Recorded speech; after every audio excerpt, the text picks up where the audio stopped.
तो तुम थोड़ी देर में today we will be doing the abdominal examination part 1. This will comprise of the inspection and palpation of the abdomen.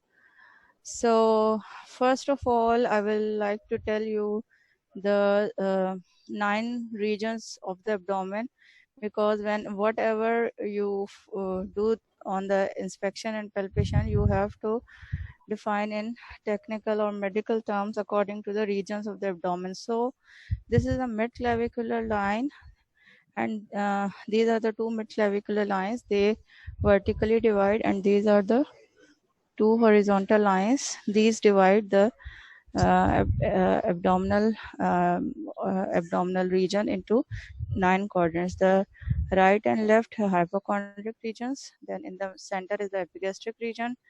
These are the right and left lumbar regions. In the center is the umbilical region around the umbilicus. Then these are the subcostal, and subcostal is the at the lower level of the subcostal margin, so subcostal line, and transtubercular the iliac tubercle on the iliac bone, so transtubercular line. Then the lower quadrants are the right and left iliac and the suprapubic. So in short, the upper 3, right and left hypochondrial and epigastric. The mid 3 are the right and left lumbar and umbilical region, and the lower 3 are right and left iliac and suprapubic regions. Okay, so the examination of the abdomen is superficially divided into inspection, palpation, percussion, and auscultation. In inspection means just to see with the eyes. In inspection, you are not allowed to touch the patient. If you touch the patient, that will be counted in the palpation. In inspection, you have to just tell all your findings which you are seeing with your eyes. Okay, so today we will be covering inspection and palpation. And palpation is the examination findings when you touch the patient, and whatever you feel with your hands, this will be counted in the palpation. So these are the prerequisites, basically prerequisites of doing any examination of any part of the patient. So first of all is the consent. Consent you have to take from the patient, ideally if the patient is conscious, if the patient understands your language and he is oriented. Sometimes the patient's eyes are opening, the patient is not oriented, mentally disabled, patient is in ICU, eyes are opening, but the patient is not able to understand your language, so you cannot take the consent from such patient directly. In such cases, you can take the help of the relative or the attendant. So after taking the consent, you have to introduce yourself, meet the patient. If you can shake hand with the patient, that is an optional. If you don't want to shake with the patient, but still you should have good gestures and introduce yourself. Do not lie to the patient. If you are a student, you have to tell the patient that you are a third year student and you want to examine whatever the part, like you want to inspect the abdominal area, or for example you want to inspect the chest of the abdomen, or whatever. You have to take the consent, and you have to introduce yourself, that who are you. Then ask from the patient his name. It's good that the patient should be asked his name, and a few questions if you want to ask, that how do you do, and how do you feel any pain, or something like that, are you comfortable, and are you ready to allow me to give are you ready to allow me to examine you, etc. Okay, so after the introduction, privacy is very, very important. For example, if you are in the general ward and you have to examine the patient, so make sure that the patient, the curtains should be turned, curtains should be covering the patient's bed from all the sides. There should be no other person other than the doctor or the students, or in case if the patient is unconscious or mentally retarded, and if attendant wants to sit along with that patient, so that person should be allowed. Otherwise the attendants or relatives should be sent out when you are doing the examination of the patient. Okay, here I have written especially special consent for the private parts. For example, if you have to examine the patient's groin areas, or for the hernias or some other examinations in the gynecology especially, and if especially the gender of the examining person is changed. For example, the doctor is a male patient and the doctor is a male and patient is female, and then you have to specifically take the consent, again another consent, that you have to examine that area. Or if the a, a patient says yes, but in the presence of some close relative, then you have to examine the patient in front of that relative. For example, the husband of the pregnant wife, etc., or the father of the female patient, etc. Then again, the language barrier, which I have explained, that in the language barrier, if for example you are asking the patient and the patient denies everything and does not understand only due to the language reason, so you can take the help of the interpreter in all these things, like in the consent and introduction and all these things. Now coming to the inspection. So before inspection, just do a superficial inspection of the whole body, like vital signs, mouth, tongue, teeth, breath, hands and nails. This is basically, I will not go into the details because you will learn this in the and another sections of the examination. I will focus on the abdominal examination of the I will focus on abdominal examination.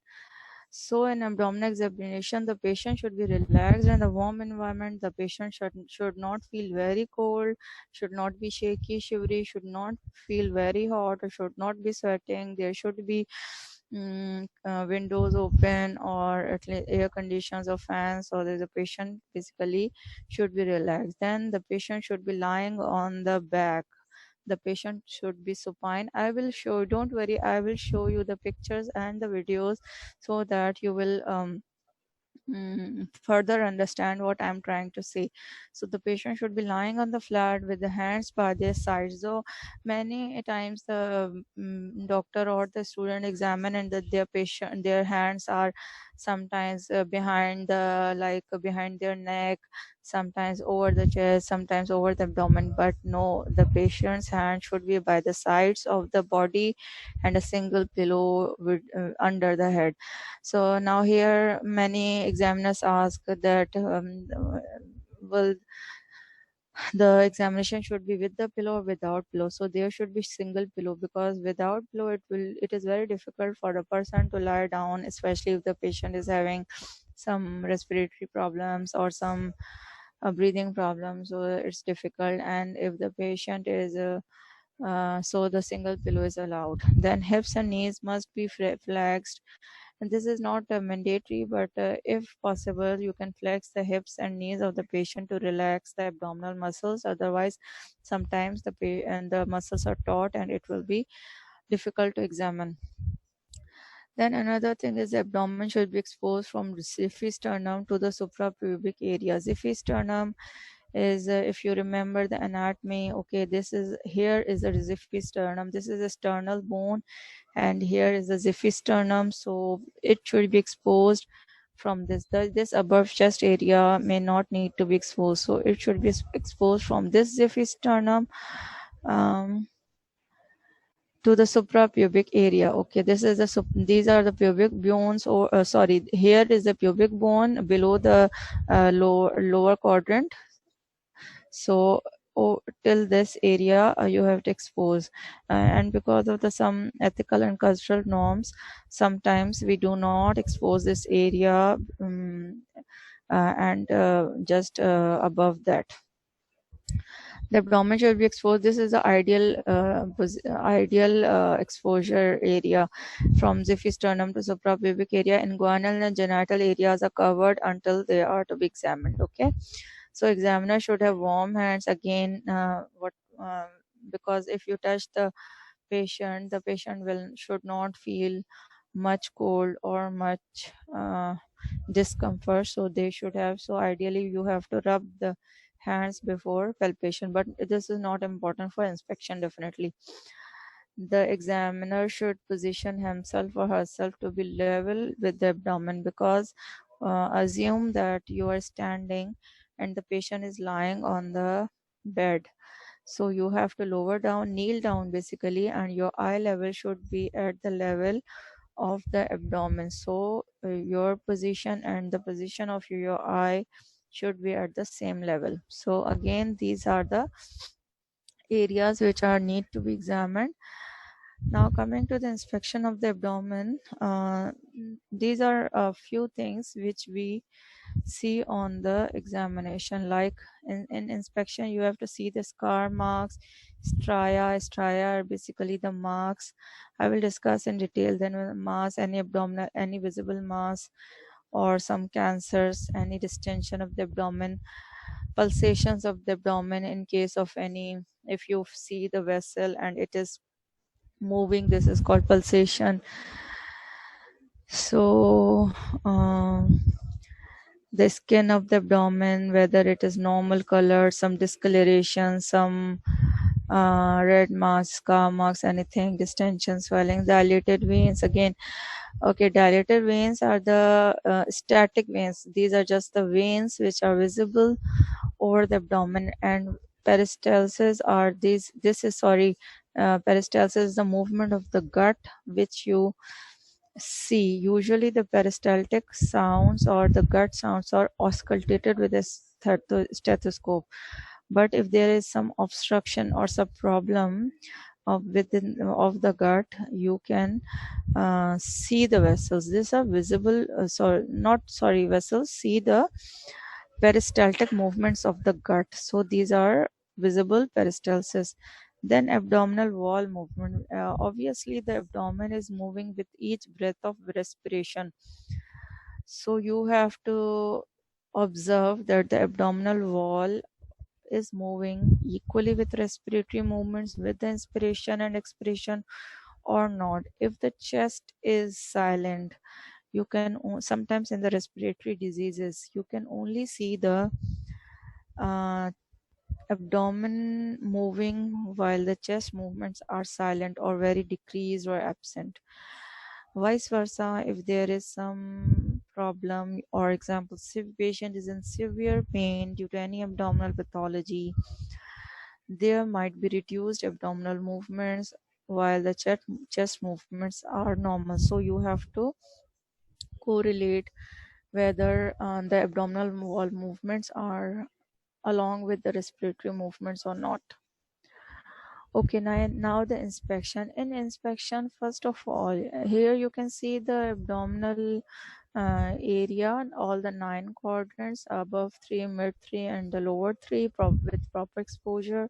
You have to see the contour and the symmetry. Contour is the shape and symmetry of the abdomen. In the contour, we have 3 things like flat, scaphoid, and distended. Here you can see this imaginary line. For example, this is an imaginary line, and the abdomen is just like this, totally flat. This is called flat abdomen. If in this imaginary line the abdomen is like somewhat concave in shape, means depressed inside, for example, in thin lean patients, very much emaciated patients, or in some patients in whom chest is very much expanded, so due to some chest pathology, so abdomen feels less distended as compared to the chest. So in this case it becomes scaphoid, a concave shaped. And in third category is the distended, means above the definitely the flat line, and it will be convex like this. If, for example, like this, in These are the 5 F's which you have to remember. These are the causes of abdominal distension, like flatus if the patient has excessive flatus or gases in the abdomen. If the patient is constipated, excessive feces in the abdomen, that causes the distension of the intestine and causes the overall distension of the abdomen. Then the fluid, if the presence of fluid is called ascites, if patient is ascites. If the patient is very much obese, they have excessive fat in their belly, so they again cause the convex shaped abdomen. Then fetus, in pregnant ladies, due to the presence of the fetus, they have the distended belly. So these are the 5 F's.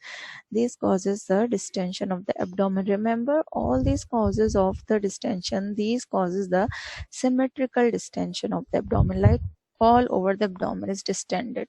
Okay.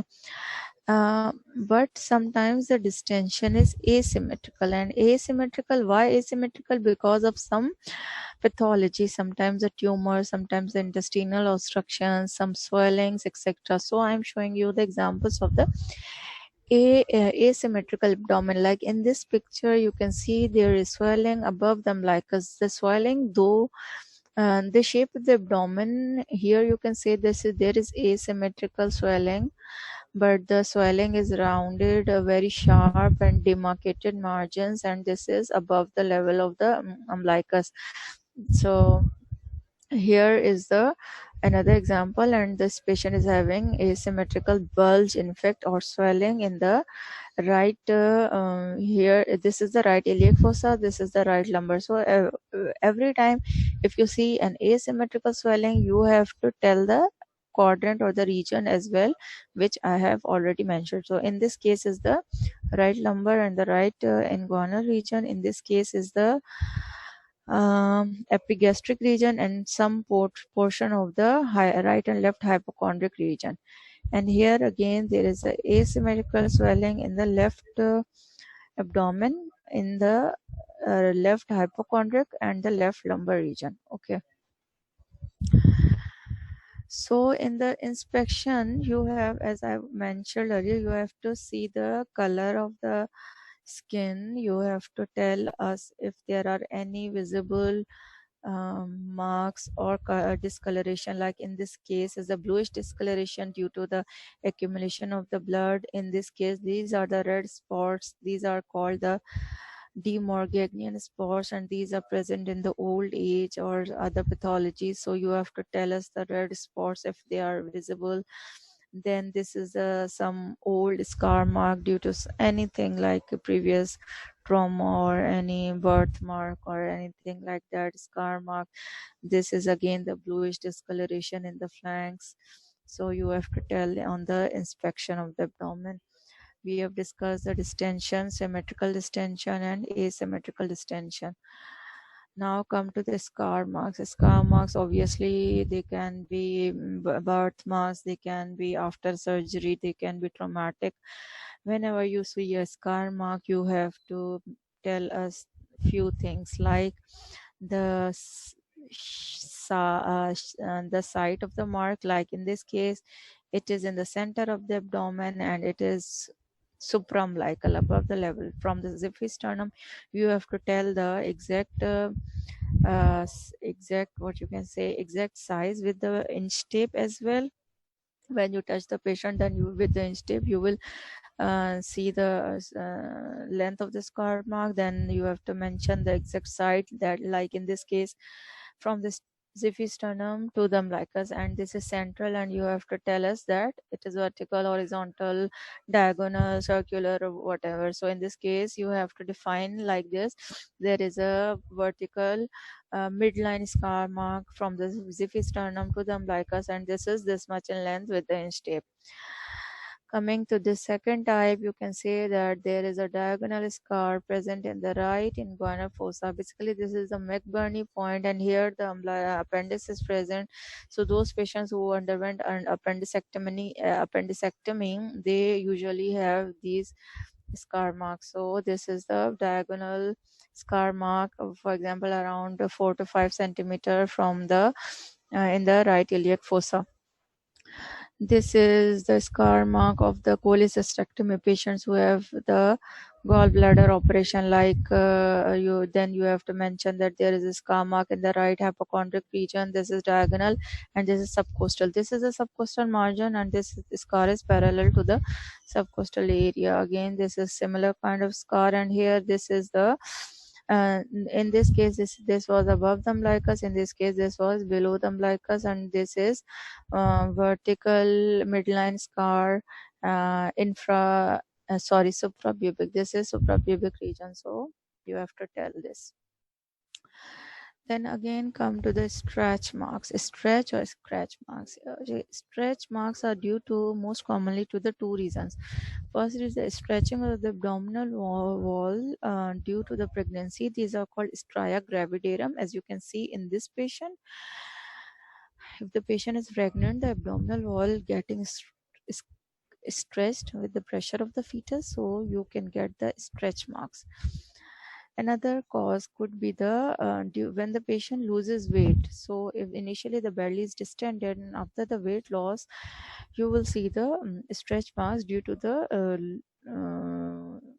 low nutritional state, and this is called the stria albicans, and albicans are usually white in color.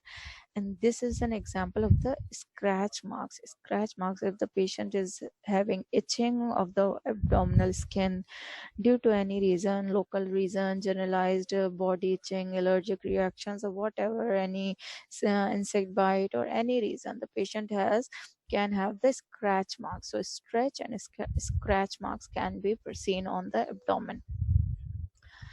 Now coming to the visible vessels, which I have discussed. These are only the vessels which are visible, and these are usually due to the increased either pressure of the portal pressure. Portal vein is the vein which is supplying one of the largest vein, and it is going into the liver. So in cases of cirrhotic, in cases of failure of the liver, there will be a rise in portal pressure. So you can see these are large distended vessels visible in over the abdomen, and these are called caput medusae. Here you can see these are the vessels which start from the umbilicus and radiate outward, and this is an example of the small petechial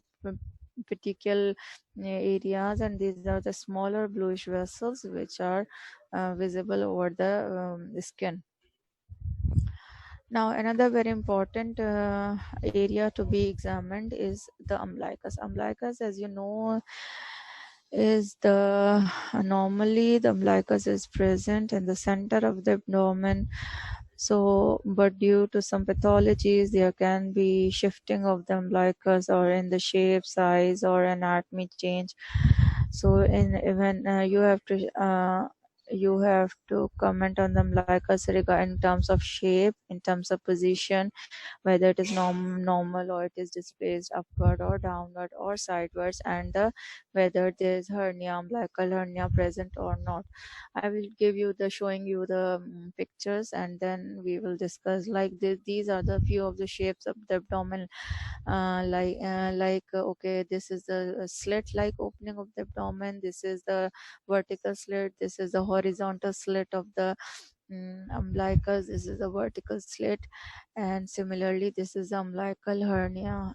If you have, some of you have done the clinical postings of the surgical ward, so hernia is basically an outpouching of any viscera or the skin or the wall muscles. So in this case, this is the outpouching seen in the umbilical area, and there, whenever you see any outpouching around this area or around, at some other area, you have to do the cuff impulse. Ask the patient to do the cuffing and put your finger over this area, over this, and try to push it inside and ask the patient to cuff, and it will reappear again with the cuff impulse, or you will at least feel some pressure over your finger when the patient cuffs. So if the cuff impulse is positive, the patient is having hernia.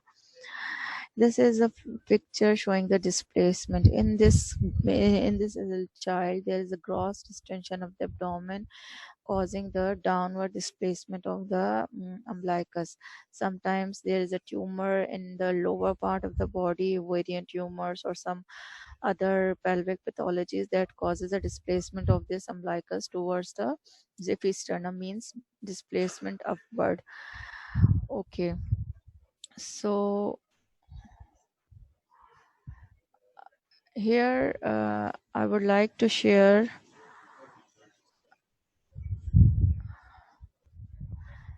this examination video. Are you able to see this? Are the students able to see this video?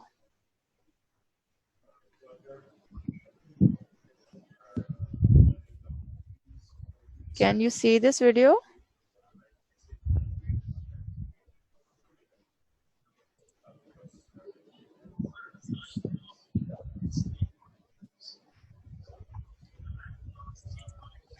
I don't hear you, but I will show you a short clip in which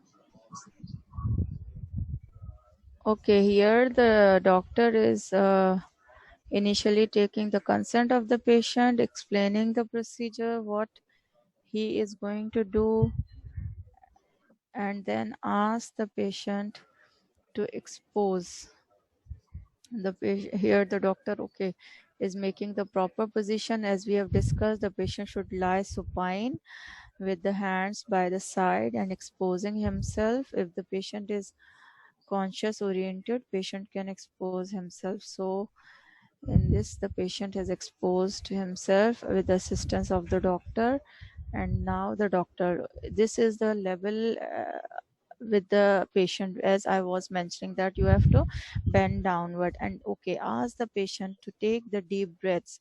Here you have to see the movements of the abdomen along with the respiration. In this case, their abdomen is equally and good movement with the respiration. Okay, so you can at the same time very well examine. I am pausing this. You can very well at the same time examine this quickly. Like the shape of the abdomen, this is slightly vertical, it is in the center, there is no displacement, and the abdomen apparently it is flat, it is not scaphoid, not distended.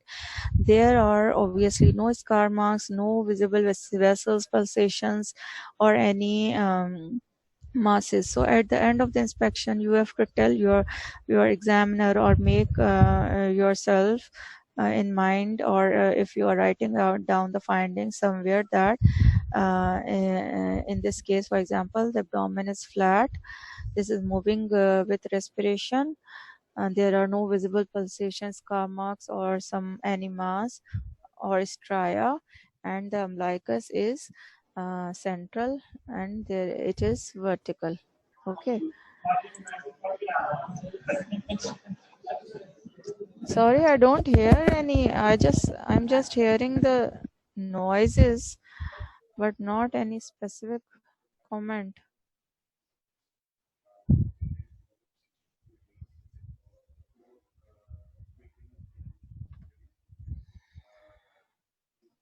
So coming back to the my presentation, so I've shown you a short clip of the inspection. Now come to the palpation. Palpation, as I have mentioned, that is the uh, when you touch with the hand, touch the abdomen with the hand, this is called the palpation. So it is superficial palpation. It is divided into three: superficial palpation, deep palpation, and palpation of the viscera.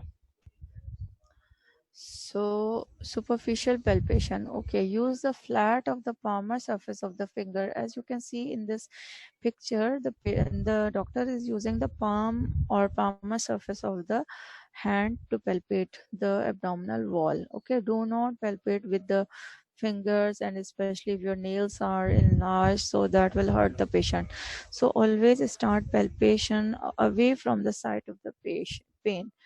So first ask the patient whether they have pain in any area. For example, among the 9 quadrants, the patient is telling you that this patient has pain in right hypochondrium. So touch that area in the last. So and palpate other areas from first, and then palpate the last area, painful area in the last. So palpate systematically all the abdominal regions. Always observe the patient's face for signs of discomfort. I will show you videos again that the how you have to ask the patient about the pain and see the face of the patient. Then the superficial palpation, use the light pressure, assess for the tone, tenderness, and any obvious abnormalities. With a very gentle movement, you have to press the abdominal region in all the 9 quadrants and assess for the tone, tenderness, and any abnormalities. So assessing the muscle tone with superficial palpation. Gentle pressure applied to the abdominal wall should allow the examiner to depress the anterior. So you have to 1 centimeter push the abdominal wall inside uh, and ask the patient whether the patient is having any pain or not. Contraction of the muscles underlying the hand as pressure is applied is called guarding.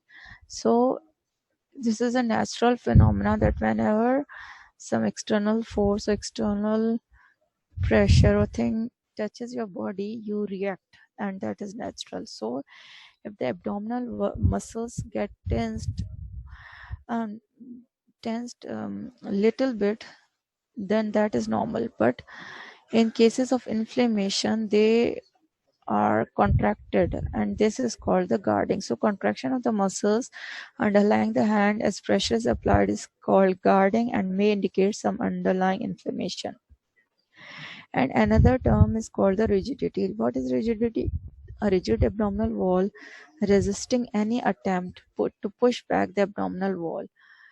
The abdominal wall becomes it feels very firm, and it resists any attempt to push, and usually not moves with the respiration. It indicates underlying inflammation. The abdomen you feel firm and hard, it does not move with respiration, and you feel resistance when you attempt to push back. This is called the rigidity. And then another thing is the rebound. What is called rebound? A marked acute exacerbation of pain on sudden release of pressure. For example, if you have dipped the abdominal wall and then you suddenly release your hand, then there will be sudden feel of pain or pressure to the patient. This is called the rebound, and again it indicates underlying pathology.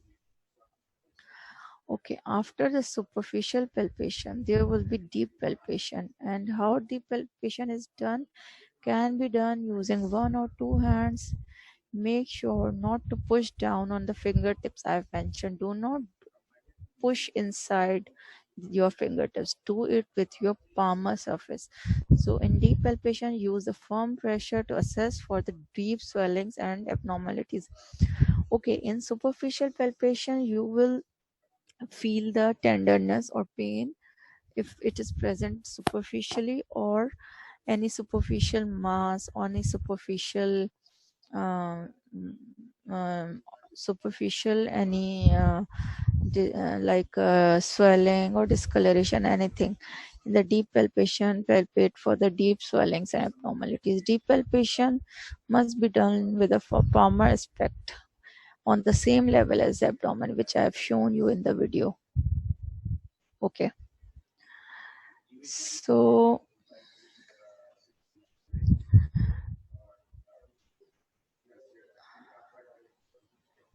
here I would like to again show you deep palpation of, watch the patient's face when palpating. Watch, which I mentioned, that face the patient for, to see the face of the patient for pain or discomfort. Now this doctor is very well palpating all the 9 quadrants in a systematical way, as I have shown you in this direction. Like he has palpated 3, then the middle 3, then the lower 3. Okay, now the deep palpation, again the same 9 areas, but this time the uh, pressing deeply. Okay,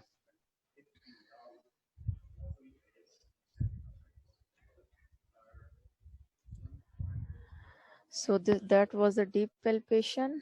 And then now come to the organ palpation. This is the last part of the palpation. Here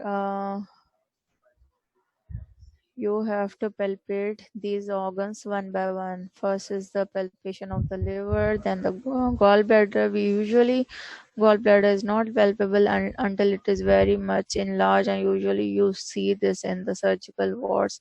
Then palpation of the spleen and the kidneys and the aorta. Aorta is a large vessel that is also palpable many times. So use the radial margin of the index finger. This is the index finger. You have to place your hand parallel to the subcostal margin. This is the costal margin. This is your hand, and this is your index finger, and the radial surface. This is the ulnar surface, and this is the radial border. So use the radial margin of the index finger to move from the furthest direction. Enlargement can occur towards the position the organ normally lies to detect the enlargement. So I will show you in figures that in this figure you see this is the normal anatomy of the liver. So liver is normally below the nipple areas, from the right hypochondrium, right epigastrium, right lumbar, and in above the subcostal. So most of the liver is above the subcostal area, and this very little portion you can see, this is the subcostal margin, and this is the um, margin of the liver. Very little portion is present normally below the subcostal area. And spleen, I will show you, like this is a spleen, and this is not normally, this is normally above the subcostal area, and this is not palpable. So these are the normal anatomies of the organs. Coming back to the palpation of the liver. So when palpating organs or masses, feel for the edge of the liver, as I've shown you in the figure. The edges provide a better contrast between the organs and the mass. Palpation of the masses may be assisted by assessment of mobility in relation to respiration. Like this is the normal river where very little is palpated below the subcostal margin. But if you ask the patient to take a deep breath, then the liver will be enlarged in the vertical direction downward. So in this time the liver has enlarged below the costal margin, and further down, furthermore, if the liver is enlarged, it further increases in size in this vertical direction, in inferior direction. So whenever you palpate a viscera, first of all remember the anatomy of the that viscera. Remember whether it is normally palpable or not, and then remember in which direction it gets enlarged. So it will give you the direction, from where to start your palpation. So liver descends towards the right iliac fossa, like as I've shown you, from this right in hypochondrium, then right inguinal to the right iliac, inferiorly in the vertical direction. So liver descends towards the right iliac fossa on inspiration, then spleen descends infero-medially on inspiration towards the right iliac fossa. What is meant by inferomedially? Inferomedially is like this. This is the spleen. This is normally in the left subcostal region. This is the umbilicus. So from this it goes down and to the medial side. This is called inferomedially, and it moves in the diagonal direction towards the right iliac fossa. Remember, liver increases from this downward till this right iliac fossa. Spleen inferior but diagonal and medially, and it crosses the midline and then goes to the right iliac fossa. So in both the cases you have to start palpation from the right iliac fossa. If you are palpating the liver, start from this, go upward like this, and until you reach the edge of the liver. If you are palpating the spleen, start from this, then go upward like this towards this area until you get the edge of the spleen. Okay, again coming back. So, liver descends towards the right iliac fossa, spleen descends inferomedially towards the right iliac fossa, and the kidney descends on inspiration. Kidney also descends little inferior on inspiration. Now the palpation of the liver. The liver lies predominantly under the ribs on the right side, as I've explained, although it does cross the midline. The left lobe of the liver is usually in the left abdomen upper quadrant, and it crosses the midline. The lowermost edge of the liver lies approximately parallel with the costal margin, as again I've already explained you the lower edge of the rib cage. So the how liver moves, I've explained. Enlargement of the liver, I have explained. Now how liver is palpated. These are the imaginary lines. Remember, this is the subcostal margin. Place your hand parallel to the subcostal margin in the right iliac fossa, because liver gets enlarged in this direction. You don't know how much liver is enlarged, like this much, this much, this much, this much. So start from right iliac fossa. In view of the direction of the enlargement, palpation of the liver should commence away from the costal margin in the right iliac fossa. The thumb is extended to expose the lateral margin of the index finger. You see the position of the thumb because you have to palpate with this index finger. So the thumb should be outward. So and try to feel and everything, whatever is felt to you with this radial margin of the index finger. The hand is positioned so that the lateral margin of the index finger is parallel with the costal margin. I have shown you. The patient is asked to take a deep breath. Okay, ask the patient to take deep breath, and the pressure is applied to abdominal wall. Pressure is applied, and ask the patient to deep breath. When the patient inspires, the liver comes down, and when the liver comes down, you can easily feel the edge with this hand. If the liver is not palpated, the examining hand is moving closer. 1 centimeter, you have to go upward until you feel the liver. The patient is asked to repeat the deep inspiration, and then the process is repeated. I will show you video so you can better learn and understand this. So the process is repeated until the liver edge is palpated or the costal margin is reached. A normal liver may be palpated close to the costal margin. I've also told you that normally we can feel a bit small, bit little edge of the liver. Then the enlarged liver may be palpated distal to the costal margin, and the distance measured in centimeters. So if the liver is enlarged, for example, like this, so from the costal margin, how much it is enlarged, you have to measure with the inch tape in centimeter, like 3 centimeter, 4 centimeter, 5 centimeter, how much it is enlarged. So again, I will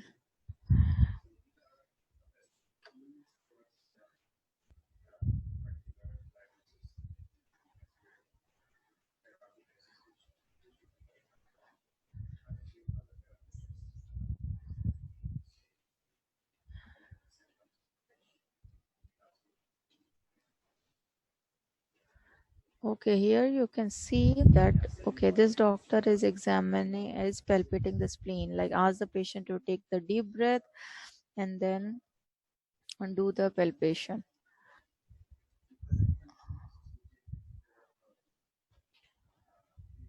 Okay, now this is the palpation of the spleen in the diagonal direction from the right iliac fossa going from the umbilicus.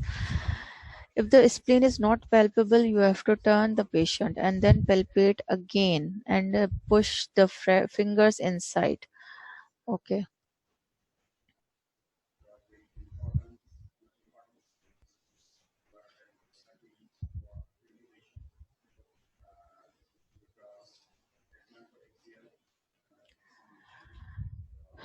So now come to the palpation of the spleen.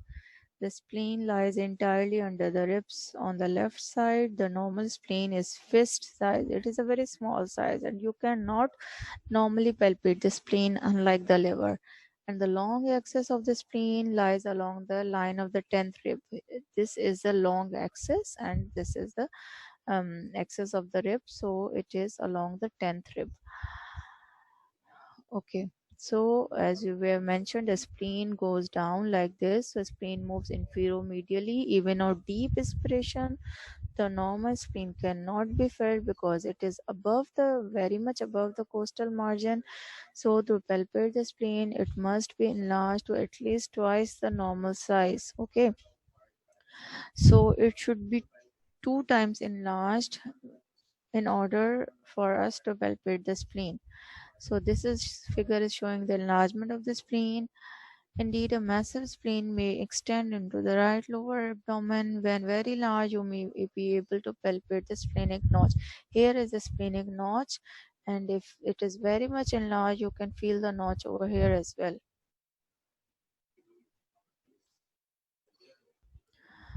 Okay, so start palpating the spleen again from the right iliac fossa, but in this time the direction should be towards this area. Now remember, I'm showing you the previous slide in which your direction should be like this. Direction parallel to the liver from the right iliac fossa towards the right subcostal margin. But in this case, the direction is different.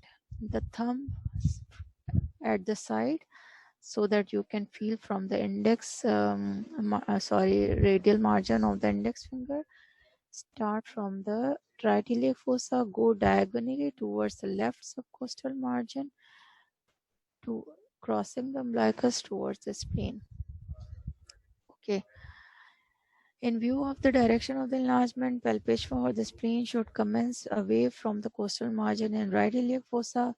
The thumb is extended to expose the lateral margin. The hand is positioned so that the lateral margin of the index finger is parallel with the left costal margin. The patient is asked to take a deep breath in and pressure is applied by the examiner hand. The spleen is not palpated. The examining hand is moved closer. One centimeter. You have to move upward toward the left costal margin like this, 1 centimeter. If the spleen is not palpated, the patient is asked to repeat the deep inspiration and the process is repeated. The process is repeated until the spleen is palpated or the costal margin is reached. A normal spleen will not be palpated. An enlarged spleen may be palpated distal to the costal margin and the distance is measured in centimeters. For example, over this area the spleen is palpable, so from this to this you have to measure or till the umbilicus the spleen is raised, till the umbilicus the spleen is enlarged like this. So from this subcostal till this inferior margin you have to measure with the inch tape that how much spleen is enlarged. Okay, so now come to the palpation of the kidneys. I will okay, after this I will show you video that how this palpation is done. So palpation kidneys lies in this region. These are retroperitoneal, means these are at the back, and above the kidneys are other abdominal viscera. So these are palpated, and this is the back of the patient, and these are kidneys are over the back. So, and remember, the right kidney is slightly above than the left kidney. So it extends from the 12th thoracic vertebrae to the third lumbar vertebrae, not normally palpable unless the patient is very much thin. The right kidney, the right kidney is lower than the left due to the liver. So due to the liver, the right kidney is pushed slightly downward, but this is a normal anatomy. And this is the right, this is slightly lower, this is the left, this is slightly above. They have a firm consistency and smooth surface, and they move downward towards the end of inspiration. So again, if we palpate the kidney, ask the patient to take deep breath, and then you will palpate the kidneys. They are retroperitoneal organs and deep bimanual palpation. Bimanual means with the two hands, one hand above the over the surface of the abdomen and one hand at the back of the abdomen. I will show you in the figure and the videos. To examine the position, the patient examine position the patient close to the edge of the bed. Bring the patient close to the edge of the bed. Tuck the palmar surfaces. I will first show you the figure. Put your right hand with the palmar surface over the right or the left lumbar regions to palpate the kidneys, and put your left hand at the back of this area and try to push upward from this hand. You push the back upward and try to feel the kidneys from this, like you have to press this abdominal area between your two hands. Push from this left hand and feel from this right hand. Okay, do this maneuver on both the sides, left side, left lumbar region for the left kidney, and right side for the right kidney. So one hand under the patient flank, fingers in the renal angle between the posterior costal margin and the spine. The other hand with fingers flat placed below the costal margin lateral to the rectal muscle. Hands should be opposite to one another, like this, opposite to this, not okay, one hand is here and another is there. Okay.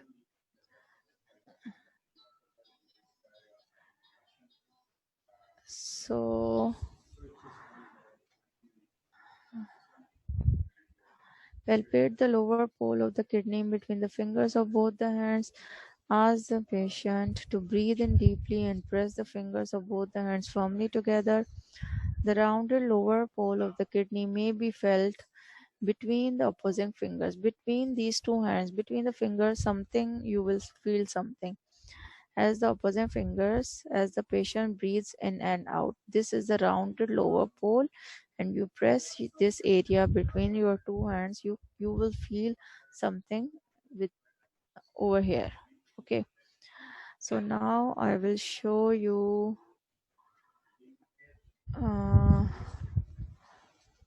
another video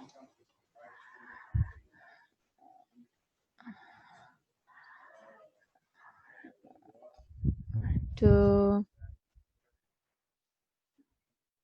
okay, this is for this was for the,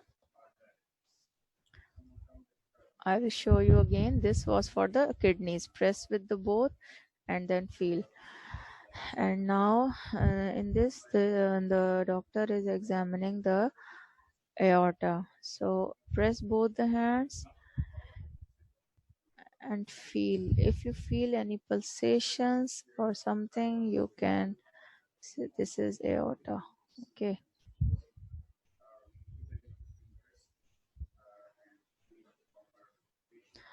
I will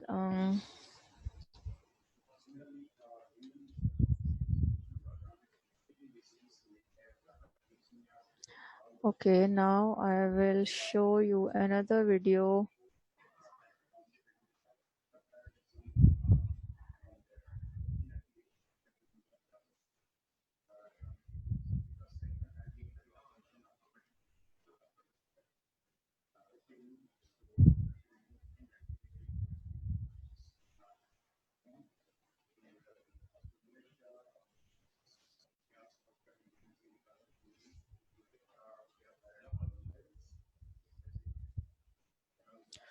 Okay, sorry, this was the same video. I will show you another link.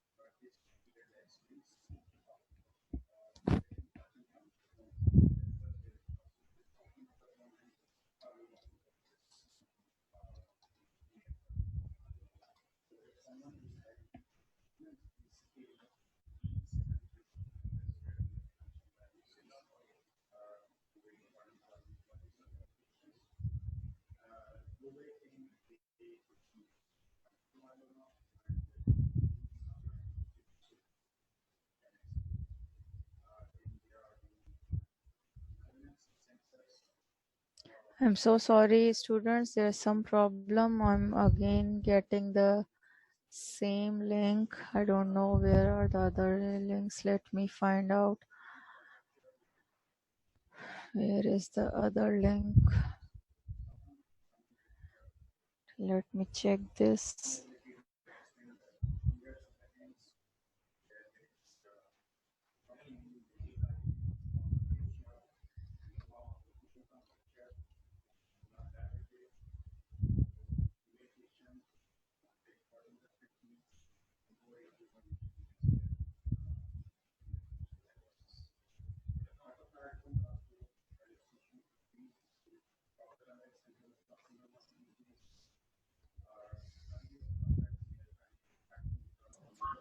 Assalamu alaikum, ma'am.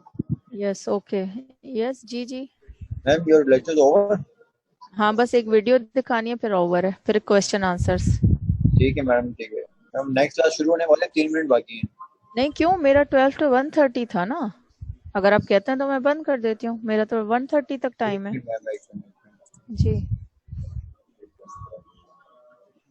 बता दें आप मुझे। 12 to 1 है ma'am, 12 to 1 है। 12 to 1 है, बस फिर मैं क्वेश्चंस ले लेती हूँ। मुझे 1:30 कहा गया था, ठीक है। नहीं, 1 है, 1 ओके है। Okay students, so there some misunderstanding. My lecture is over. You will have a next class.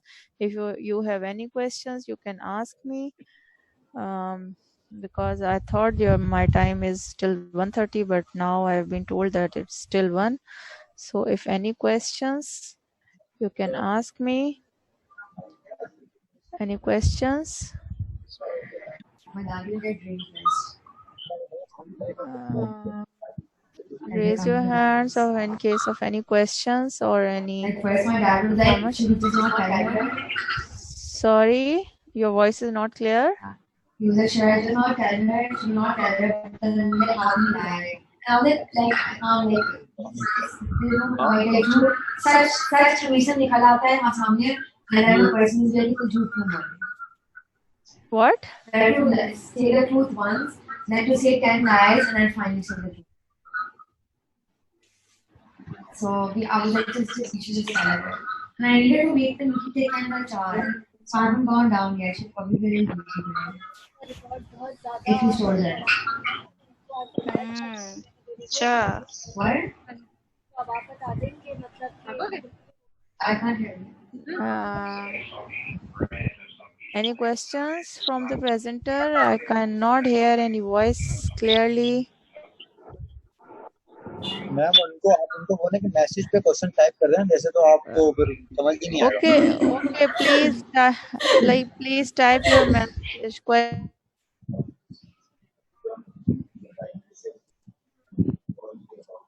Hello जी मैम। जी, मुझे नहीं कोई नजर आ रहा कोई message. Nothing.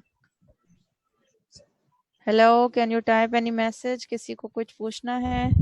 Anyone want to ask anything? बस आ रहा हूँ रास्ते में आ रहा हूँ। Okay, then thank you all for patience listening, and remember the questions for the next time. If I come to you, then you can ask me at that time. Okay, thank you very much. Thank you madam, thank you. You're welcome.